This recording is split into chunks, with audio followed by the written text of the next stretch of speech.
안녕하세요, 상란수입니다. 오늘은 건강정보 중 방광암 종류에 대해 이야기를 나눠보겠습니다.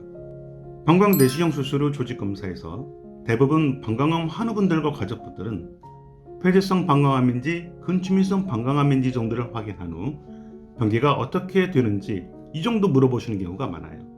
방광암 종류, 악성도, 그리고 폐쇄성 방광암이지만 점막 하층 치면에 따라 향후 방광암 재발 및 치료 방법에 차이가 있다는 것을 의외로 모르시는 경우가 많이들 계셔서 오늘은 방광암 종류에 대해서 이야기를 하겠습니다. 방광암의 대부분을 차지하는 세 가지 종류. 첫 번째, 요로상피 세포암. 이행상피 세포암으로도 불리는 요로상포 세포암은 방광암에 가장 많은 경우입니다. 소변과 직접 접촉하는 요로상피에서 발생을 하며 대부분 조직학적으로 유두 모양을 하고 있는 것이 특징이죠. 방광암 요로상피 세포암은 악성도에 따라서 세 가지 등급으로 구분을 하기도 했습니다. 악성도가 낮은 1등급, 중간 단계 2등급, 악성도가 높은 3등급 이렇게 분류했었으나 이 2등급 오차가 많아서 근래에는 악성도가 낮은 로우 그레이드와 악성도가 높은 하이 그레이드로 분류하고 있습니다. 방광암 환우분들의 방광암 수술 후 조직검사 결과서를 보면 방광암 악성도에 따라 이 두 가지 분류가 현재는 함께 사용되고 있죠. 폐쇄성 방광암 중 통계상 1등급에서는 6%, 2등급에서는 52%, 3등급에서는 82% 이상이 점막 하층 침면된 것으로 보고 있는데 등급이 낮은 비교적 순한 방광암이라도 점막 하층 침면된 경우라면 재발 방지를 위해 철저한 관리가 필요한 것을 꼭 아셔야 돼요. 3등급이면서 점막 하층 침면되신 경우라면 더더욱 관리하셔야 되죠.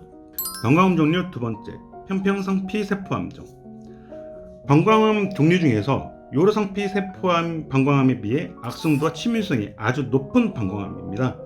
통계에 의하면 전체 방광암의 3% 정도, 그리고 남자에게 많이 생기는 것으로 보고되고 있습니다.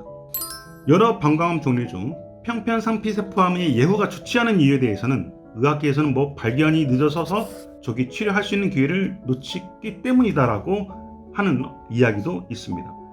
물론 조기 발견이 늦어서일 수도 있겠지만 조기 발견이 늦어서라기보다 위에 잠깐 언급한 악성도의 원인 그리고 유두형이 아닌 평평상피 모양으로 눈에 넓게 퍼져 있는 경우가 많아서 완벽히 수술로 제거하는데 어려움도 있을 거라는 것도 하나의 이유라고 생각을 합니다.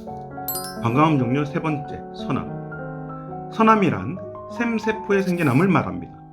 통계적으로는 방광암의 2% 이하로 드문 암종이며 요막관에서 발생하는 요막관 선암과 그 위에 방광암의 어느 부위에도 생길 수 있는 비요막관암 선암으로도 나눕니다. 방광의 선암은 대부분 분화도가 나쁜 치밀성 종양이고 방광 부분 절제 수술 혹은 방광 적출 수술을 시도해도 예후가 좋지 않은 방광암의 종류입니다. 참고로 방광암 상피니암이에요. 분화도가 아주 나쁜 암세포로 방광 상피에만 존재하는 이 방광암인데요. 치밀성으로 진행될 가능성이 매우 높은 방광암입니다. 암세포가 방광백을 따라 요로상피층을 두껍게 만들고 요로상피층 모양은 평평한 상태로 유지하는 경우를 상피내암이라고 하는데 표면에서 자라 치면하는 특징이 있어 유두 모양의 암보다 분화도가 나쁘고 악성도가 높은 방광암 종류입니다. 차후 기회가 되면 이 방광 상피내암에 대해서 조금 다뤄보기도 하겠는데요. 차이점은 일반 방광암은 C코드죠. 종종 이 방광 상피내암은 D코드로 나오기도 합니다. 코드는 D코드인데 악성도는 방광암 중에서도 굉장히 높은 뭔가 조금 앞뒤가 안 맞는 어떤 그런 경우인 거죠. 이런 제도적 변화 이런 것들이 어서 빨리 개선되었으면 합니다. 이 방광암 종류 정보는 차가버섯과 무관한 건강정보입니다. 상란수였습니다.